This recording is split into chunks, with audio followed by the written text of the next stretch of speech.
નમસ્કાર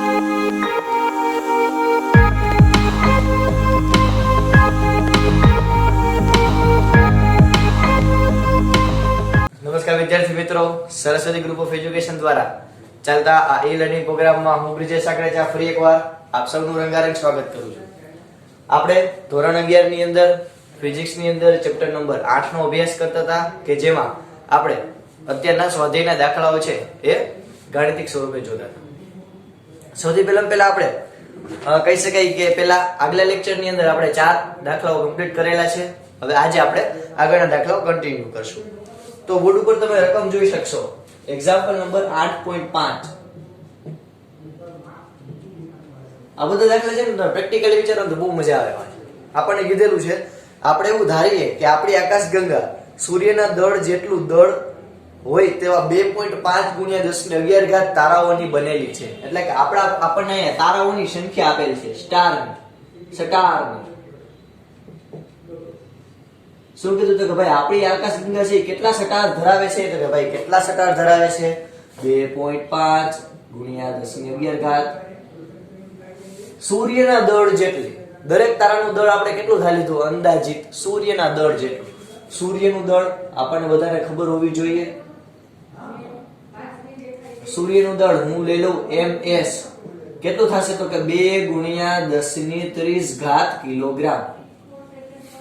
બરોબર.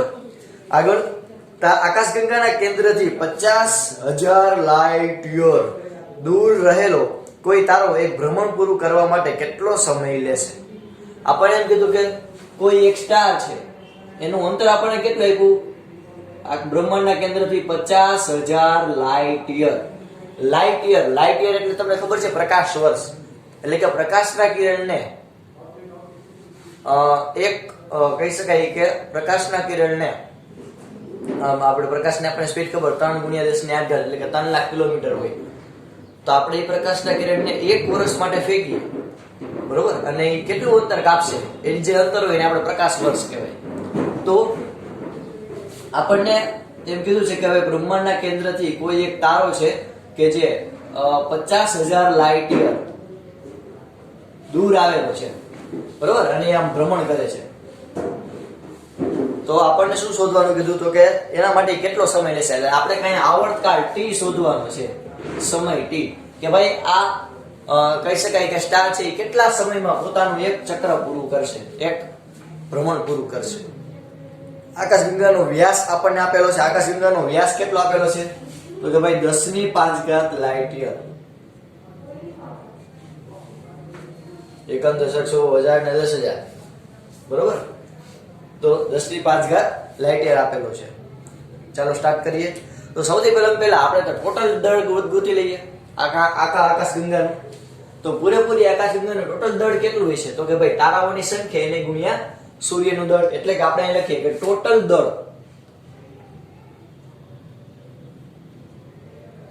Equal to તારાઓ ની સંખ્યા ગુણ્યા દરેક તારાઓનું દળ.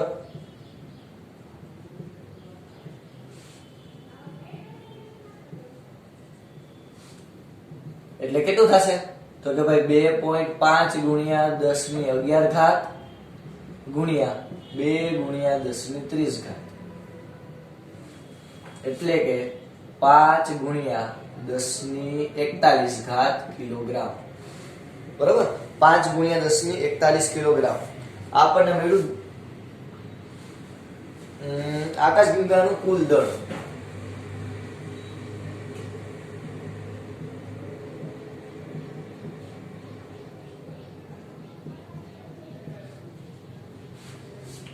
તેને આપણે રંગબેરંગી પેનથી દર્શાવી દઈએ.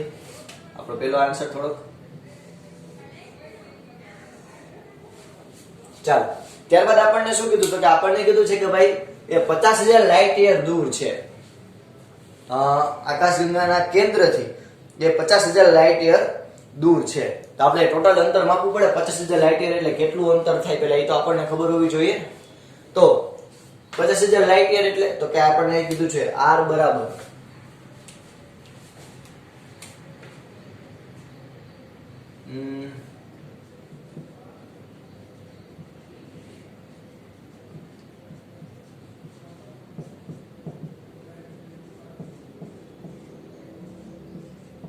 50,000 લાઇટ યર. હવે 1 લાઇટ યર એટલે કેટલું થાય? 1 લાઇટ યર તો સમજો આ લાઇટ યર એ અંતર છે. તો આપણે સૂત્ર જોયું હતું, યાદ કરો કે આપણે સૂત્ર જોયું હતું કે વેગ બરાબર અહીંયા લખું છું અંતરના છેદમાં સમય. બરોબર? આના પછી અંતરના સૂત્રનો કરતા બનો તો અંતર બરાબર શું થાય? વેગ ગુણ્યા સમય. આવું થાય. એટલે કે મારે 1 લાઇટ યર એટલે કેટલું અંતર થાય મારે ગોતવું હોય તો કેમ મળશે? તો કે ભાઈ આ 1 લાઇટ યર એટલે કેટલું મળશે? તો કે વેગ. કેનો વેગ? મારો તમારો? ના, પ્રકાશનો વેગ. 3 × 10⁸. સમય? તો કે ભાઈ સમય 1 વર્ષ એટલે કે 365 દિવસ. 365 દિવસ એટલે કે જો 365 દિવસ એટલે દિવસમાં કેટલી કલાક હોય? 24. 24 કલાકની અંદર કેટલી મિનિટ હોય? તો કે 60 મિનિટ. 60 મિનિટની અંદર 60 સેકન્ડ. આટલું ગુણાકાર કરો એટલે જોવો જોઈએ કેટલું આવે છે.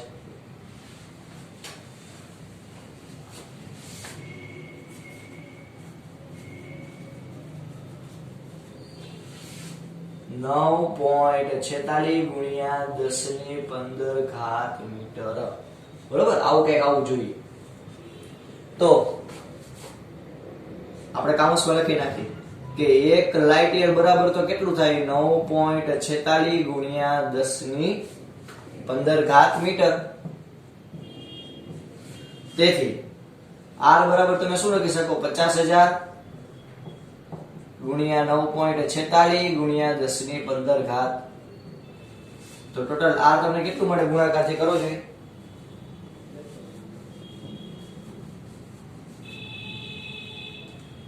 અત્યારે એમનો લખી આલો r વાંધો નહીં. આપણને મળ્યું r મીટરમાં. એકમ આપણે લખી દઈએ m મીટર. ચાલો હવે આપણને કીધું છે આવર્તકાળ શોધવાનું. કઈ રીતે મળશે? તો કે ભાઈ ભૂલો ભલે બીજું તો આપણે આમાં શું કરીએ? એક જ વસ્તુ કરીએ કે કોઈ પણ બિંદુ પાસે કેન્દ્રગામી બળ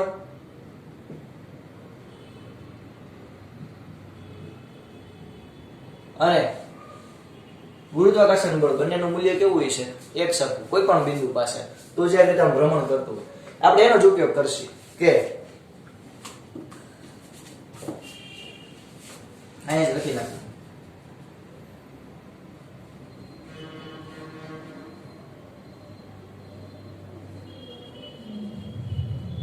તાળો વર્તુળાકાર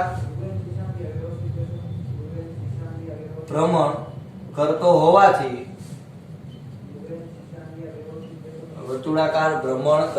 હોવાથી તેનું કેન્દ્રગામી બળ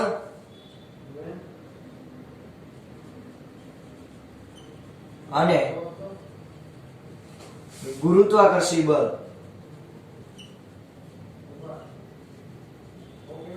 સરખું થશે. બરોબર ને? ચાલો હવે એટલે આપણે હવે શું કરી શકશું? સિમ્પલ વાત છે હવે તો ભાઈ કે mv² r equal to gm capital M small m upon r no square. આવું પેલા કરીએ. ચાલો આ m ગયો, આ m ગયો, એકવાર r ગયું, એકવાર r ગયું. હવે વધ્યું શું? તો કે ભાઈ v² બરાબર શું વધ્યું? gm/r.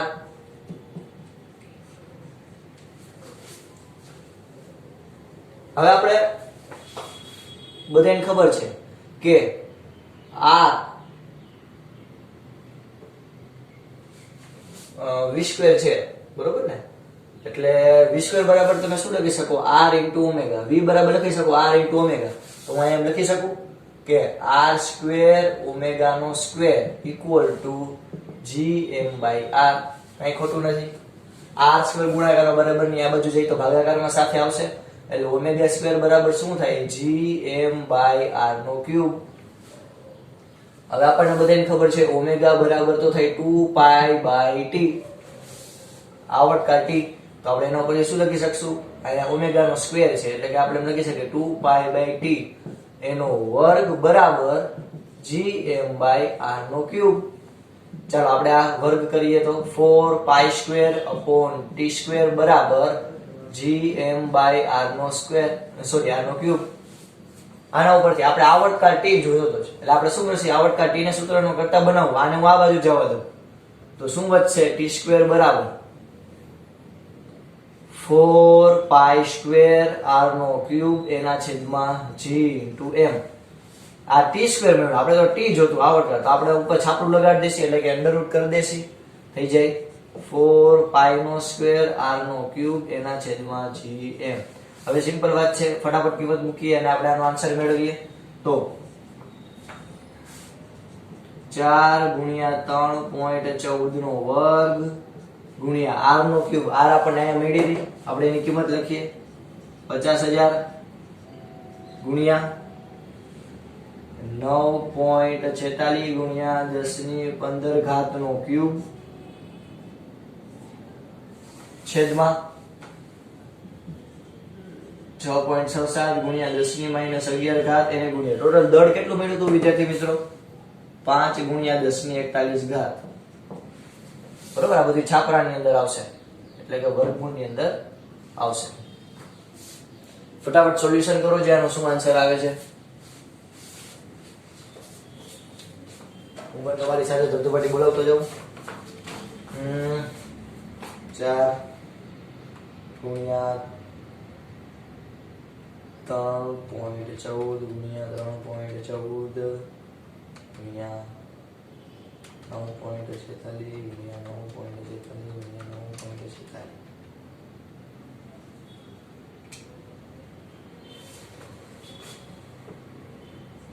t બરાબર અંડર રૂટ ની અંદર 3 3 3 8 8 એટલે કે આ ત્રણેયનો ગુણાકાર કર્યો, ઉપર લાઈનમાં જ કરતા જઈએ. આ બેનો ગુણાકાર કરશે 4 અને 3.14 નો એટલે કેટલું આવશે તો કે 39.43 ગુણ્યા આ 50,000 એટલે આપણે આ જો 50,000 છે તો આ 4 ઘાત આવે એને આપણે અહીંયા રાખી દઈએ એટલે 19 ઘાત થઈ ગઈ.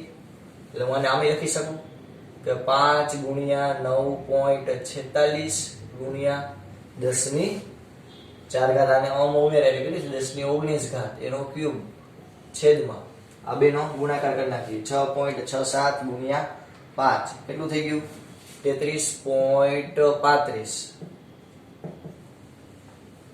આ 41 આ 11 જાય તો શું આવશે 10⁻30 આવર્તકાળ t. ચાલો હવે 5 ગુણ્યા 9.46 કેટલા આવે 47.3 ગુણ્યા બરાબર 5 ગુણ્યા 5 ગુણ્યા 5 ગુણ્યા 9.46 ગુણ્યા 9.46 ગુણ્યા 9.46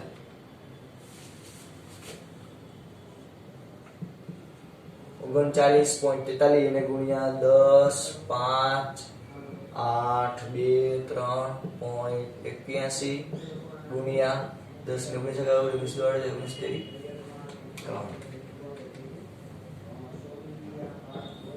10⁻57 એના છેદમાં 33.35 ગુણ્યા 10⁻30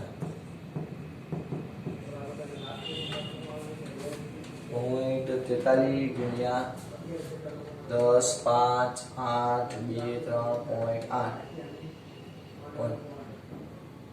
ભાગ્યા 33.35 જવાબ આવે 12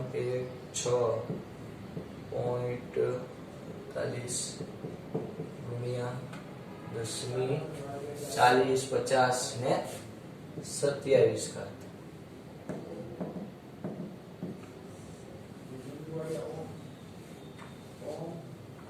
ચાલો આપણે આમાંથી 10 ઓછો કરી નાખીએ એટલે થઈ જાય 7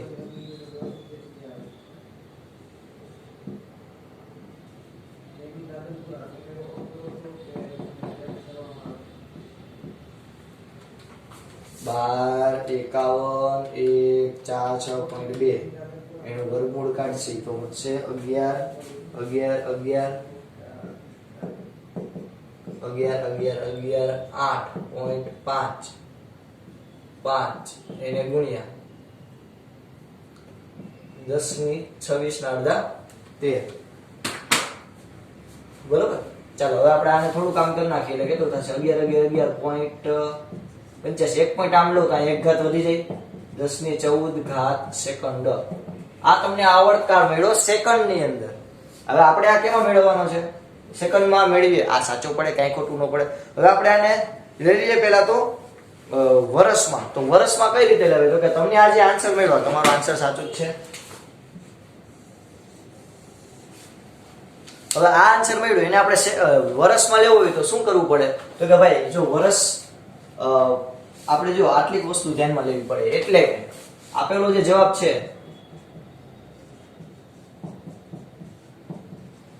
એને મારે વર્ષની અંદર લેવો હોય તો શું કરવું પડે તો કે ભાઈ જો એક વર્ષ એટલે 365 દિવસ દિવસની અંદર કેટલી કલાક હોય 24 કલાક કલાક ની અંદર કેટલી મિનિટ હોય 60 60 ની અંદર કેટલી સેકન્ડ હોય 60 આટલું કરું એટલે વર્ષ વડે હું લખી શકું। તો આનો આન્સર કેટલો આવે આપણે જોઈ 11.14 ભાગ્યા 365 ભાગ્યા 24 ભાગ્યા 60 ભાગ્યા 60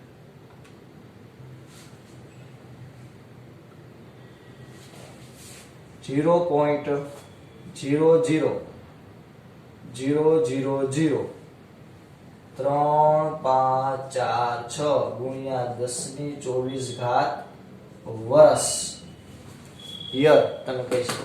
ચાલો આપણે હજી સારી રીતે લખીએ તો 1 2 3 4 5 6 24 માંથી 6 ઘાત જાય તો કેટલી થાય 14 માંથી 6 ઘાત જાય તો કેટલી થાય 8 એટલે કે 3.5 4 6 ગુણ્યા 10 ની 8 ઘાત વર્ષ અથવા તો યર બે માંથી તમે કોઈ પણ વસ્તુ કયો સાચી પડે। આ તમે સેકન્ડ ની અંદર દર્શાવ્યું આવર્તકાળ અને આ વર્ષની અંદર આવર્તકાળ તમે દર્શાવ્યો। તો ક્લિયર થયું વિદ્યાર્થી મિત્રો। સાવ ચંપુ જેવો એક્ઝામ્પલ છે। આપણને જો વિચાર કરો આપણી આકાશગંગા છે એમાં બધાનો ટોટલ દળ ગોઈતું કેમ કે એમ કીધું હતું કે બધાનું દળ છે સૂર્ય જેટલું છે એવું ધારી લીધું। તો સૂર્યનું દળ આટલું છે તો એની અંદર આપણને તારાઓની સંખ્યા આપી હતી એટલે આપણે ટોટલ દળ ગોઈતું। પછી આપણે આ ત્રિજ્યાને લાઇટ યર ની અંદર લખ્યું। લાઇટ યર એટલે કે મીટરમાં કઈ રીતે લખવું એ રીતે જોયું। પછી આપણને ખબર કેન્દ્રગામી બળ બરાબર ગુરુત્વાકર્ષણ બળ જે રીતે ભ્રમણ કરતું હોય એના માટે તો એના ઉપરથી આપણે આવર્તકાળ તારાવ્યો। આવર્તકાળ ઉપરથી આપણે ગણતરી કરી અને કિંમત મેળવી। ચલો ફટાફટ તમારા બુક ની અંદર આ લખી લેજો। ફટાફટ લખી લેજો દીકરા।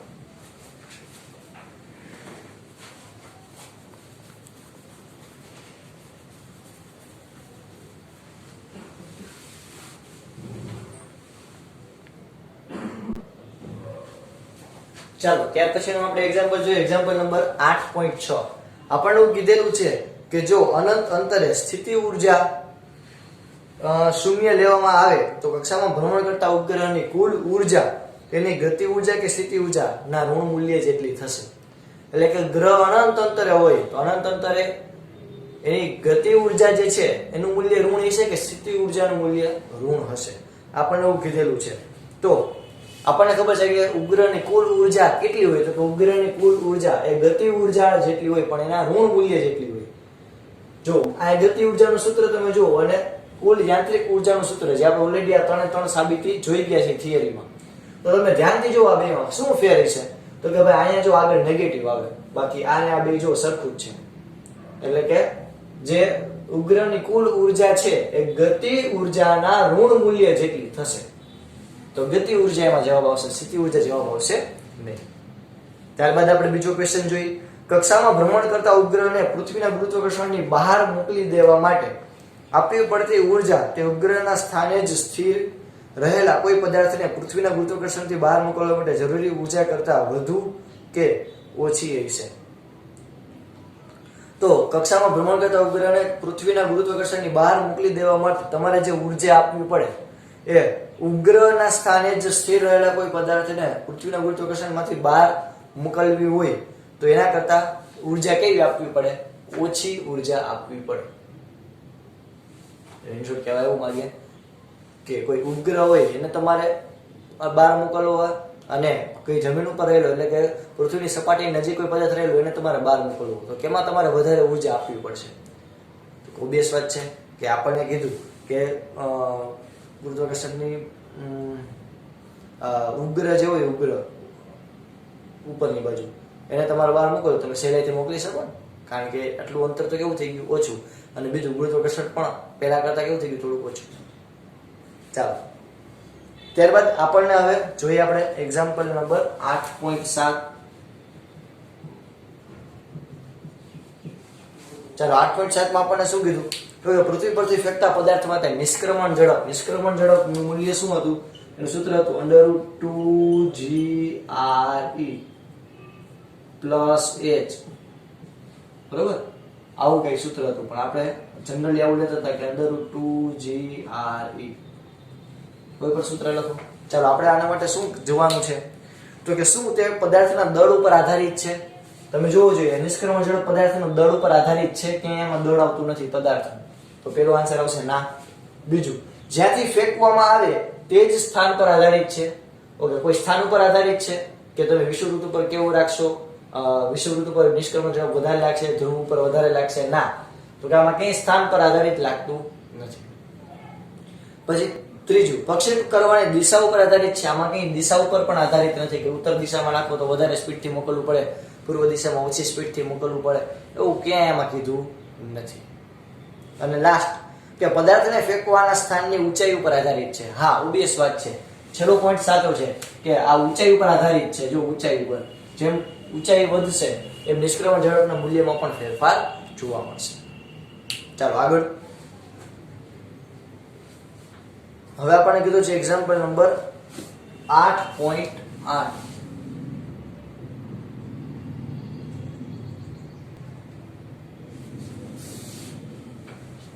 ચાલો એક્ઝામ્પલ નંબર 8.8 માં આપણને શું કીધું તો કે ભાઈ એક ધૂમકેતુ સૂર્યની આસપાસ અતિ દીર્ઘવૃત્તીય કક્ષામાં ગતિ કરે છે.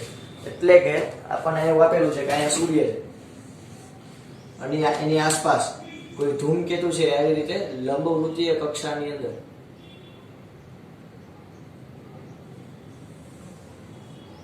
આમ ભ્રમણ કરે છે એવું આપણને કીધું. તો અતિ દીર્ઘવૃત્તીય કક્ષામાં ભ્રમણ કરે છે તો આ ધૂમકેતુ માટે આપણે નીચેની જે વસ્તુ આપણને આપેલી છે એ આપણે જોવાની છે કે એમાંથી શું અચળ હશે અને શું અચળ નહીં હોય. અચળ એટલે બદલી એવું.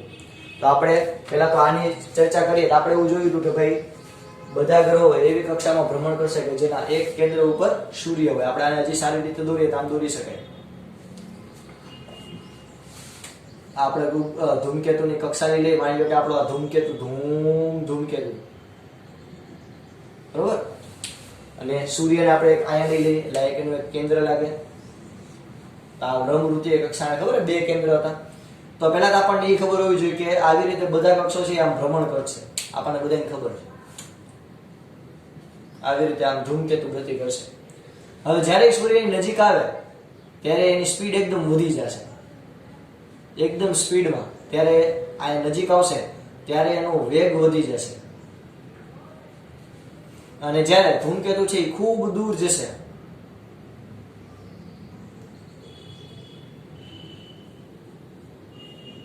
ખૂબ દૂર, તો ત્યારે એનો જે વેગ હશે એ કેવો થઈ જશે? ઓછો. બરોબર? એટલે જ આપણે યાદ હોય તો કે એવું આપણે જોયું હતું કે ડેલ્ટા એલ ના છેદમાં ડેલ્ટા ટી, નાના લાવ ડેલ્ટા એ આવે, ડેલ્ટા એ ના છેદમાં delta T is equal to અચળ. એટલે કે એનું કોણીય વેગમાન પણ અચળ.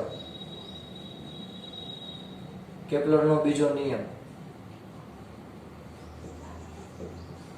એટલે કે શું? તો કે ભાઈ અહીંયા આવશે તો એની સ્પીડ વધી જશે અને આટલું ક્ષેત્રફળ કાપશે, અને જ્યારે દૂર જશે તો એ ધીમી ધીમી સ્પીડે ગતિ કરશે. પણ બેયનું જે ક્ષેત્રફળ જોવો ને તો બેયનું ક્ષેત્રફળ કેવું હોય છે?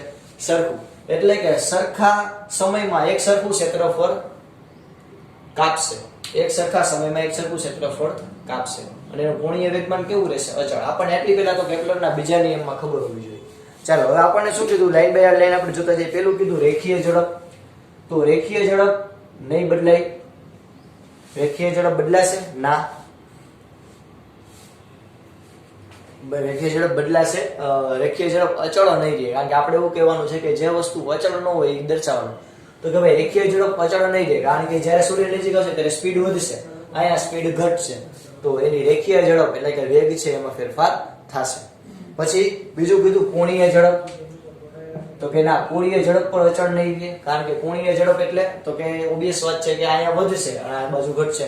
એટલે કે અલગ અલગ કહી શકાય કે જગ્યાએ અલગ અલગ આપણને કોણીય ઝડપ મળી શકે. પછી કીધું કોણીય વેગમાન સી. કોણીય વેગમાન તો કે યસ, કારણ કે આપણે કેપ્લરના બીજા નિયમમાં જોયું હતું કે કોણીય વેગમાન કેવું રહે? અચળ. તો કોણીય વેગમાન અચળ રહેશે. પછી ગતિ ઉર્જા.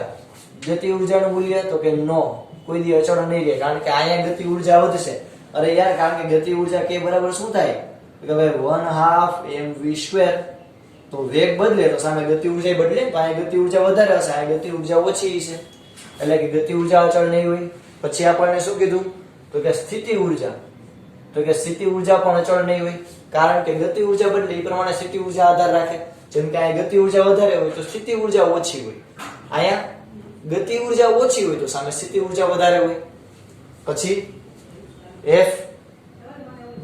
તો કે સમગ્ર કક્ષા ઉપર કુલ ઉર્જા અચળ. હા, સાચી વાત છે, કારણ કે આપણને ખબર યાંત્રિક ઉર્જા સંરક્ષણનો નિયમ કે જેટલી ઉર્જા અહીંયા હોય એટલી જ ઉર્જા અહીંયા હોય, એટલે કે પ્રારંભિક ઉર્જા અને અંતિમ ઉર્જા બે કેવી સરખી હોય કોઈ પણ બિંદુએ. તો આ F સુધીના આપણને આપેલું હતું. ક્લિયર થયું બધે? હાવ ચંપુ જેવું જ છે. ચાલો હવે આપણે ત્યાર પછી જોઈએ એક્ઝામ્પલ નંબર 8.9. શું કીધું આપણને છોકરાઓ? આપણને કીધું કે અવકાશમાં અવકાશ યાત્રીને થતી પીડા માટે કયા લક્ષણો જણાય છે. એટલે અવકાશની અંદર જે અવકાશ યાત્રીઓ હોય, સ્પેસ સૂટ પહેરીને ધબધબાટી ડિસ્કો બતાવે, એને કઈ કઈ સમસ્યાનો સામનો કરવો પડે અવકાશમાં?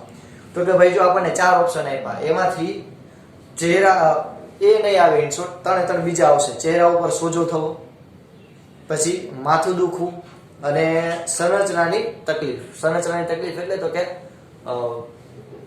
આપણું જે આખું સ્ટ્રક્ચર હોય ને એને લીધે જે તકલીફ ઊભી થાય, તો એની એ સમસ્યા 3 જણાશે. પછી આપણે કીધું છે એક્ઝામ્પલ નંબર 8.10. આમાં જવાબ આવશે બી, સી અને ડી. Example number 8.10. ચાલો એક્ઝામ્પલ નંબર 8.10 માં આપણને કઈક આડી આકૃતિ આપેલી છે અને કીધું કે નિયમિત દળ ઘનતા ધરાવતા એક અર્ધો ગોળાકાર કવચના કેન્દ્ર ઉપર ગુરુત્વીય તીવ્રતા ની દિશા દર્શાવતું તીર દર્શાવ્યું. એટલે અહીંયા જો બે પેલા તો કિસ્સા આપ્યા, બે તમને તીરવાળી આકૃતિ દેખાતી છે. એમાં પેલા આપણે સી બિંદુ જ્યાં છે એ આકૃતિ જોવાની છે, એટલે કે પેલી આકૃતિ, પેલી, બીજી નહીં, પેલી. બરોબર? ચાલો એમાં આપણને શું કીધું? તો કે એને આપણે ગુરુત્વીય તીવ્રતાની દિશા દર્શાવતું તીર ગોતવાનું છે. તો સી બિંદુ જે છે ઓલરેડી કેન્દ્ર ઉપર છે, તો કેન્દ્ર ઉપર ગુરુત્વીય તીવ્રતાનું મૂલ્ય કેવું મળે? 0. બરોબર ને? ગુરુત્વીય તીવ્રતા. ચાલો ગુરુત્વીય તીવ્રતા એટલે પહેલા ખબર છે સ્થિતિ ઉર્જા એકમ ક્ષેત્રફળ એકમ અંતર દીઠ જે કાંઈ પણ આપણને ઉર્જા આપણને મળે, જે કંઈ પણ ઉર્જા, સ્થિતિ ઉર્જા જે કહી શકાય મળે, આપણે ગુરુત્વીય તીવ્રતા કહેતા હતા. તીવ્રતા, ઇન્ટેન્સિટી. બરોબર? તો એનું મૂલ્ય કેટલું મળશે જગતની વાલીમાં? તો કે ભાઈ કેન્દ્ર ઉપર કેટલું મળશે? 0. કેન્દ્ર ઉપર એકદમ સંતુલિત હશે. તો પેલા માં આન્સર આવશે, એ માં આવશે 0.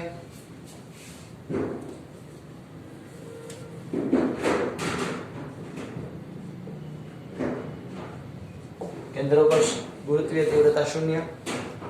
પછી આપણને કીધું એક્ઝામ્પલ નંબર 8.11.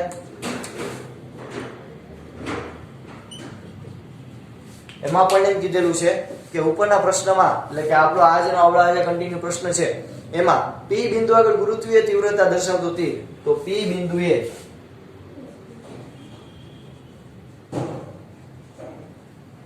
ગુરુત્વીય તીવ્રતા I એટલે વિદ્યુત પ્રવાહ નથી, ગુરુત્વીય તીવ્રતા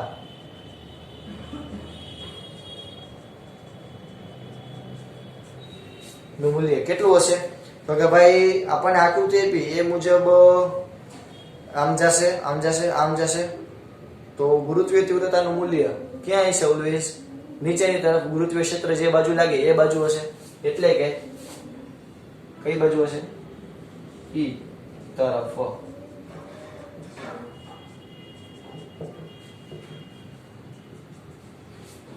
બરોબર. ચાલો આટલું પહેલા તમે તમારા બુક ની અંદર જોઈ લ્યો, ફટાફટ લખવાનું હોય તો લખી લો.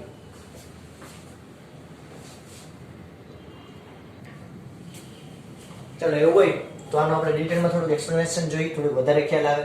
તો 8.9 એમાં આપણને આન્સર મળ્યો હતો બી, સી અને ડી. આપણે પૂછ્યું હતું કે અવકાશ યાત્રી જ્યારે અવકાશમાં જાય તેને કયા કયા પ્રોબ્લેમ આવી શકે, બરોબર? તો એમાં આપણે કીધું કે પગમાં સોજો ન આવે. શું કામ? તો કે જો સિમ્પલ વાત કરીએ તો અહીંયા જ કીધું કે આપણે જ્યારે કોઈ પણ વસ્તુ, કોઈ પણ વ્યક્તિ હોય આવી રીતે ઊભા હશે પ્લેનેટ ઉપર આપણે, બરોબર? આપણે માની લઈએ કોઈ વ્યક્તિ દોરી,